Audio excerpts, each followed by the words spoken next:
Kas 500 eurot palka saav inimene peaks maksma riigile tulumaksu? Ma arvan, et ei peaks. Täna oleme Rahandusministeeriumis ja ka selle valitsusega ette valmistanud suure projekti. Nimelt, madala ja keskmise palgaga inimestel on järgmisest aastast 500 euro ulatuses tulumaksu vaba. See on sellise mastaabiga projekt, mida viimase 10 aasta jooksul ei ole ette võetud. Vaadates tegevusi, mis Rahandusministeerium on tegemas lähiaastatel ja lähiajal, me näeme seda, et kogu tähelepanu on suunatud ettevõtlusele. Kui ettevõtlus ei arene, siis ei ole ka raha selleks, et pensioni tõsta, Tallinna-Tartu maanteed ehitada valmis või õpetajatele palka maksta. Majanduse elavdamine ja majanduse areng on kõige aluseks.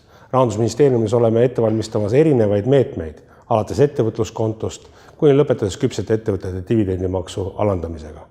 Kui majandus elavneb, siis on meil raha ka riigieelarves jätkutegevuste jätkamiseks.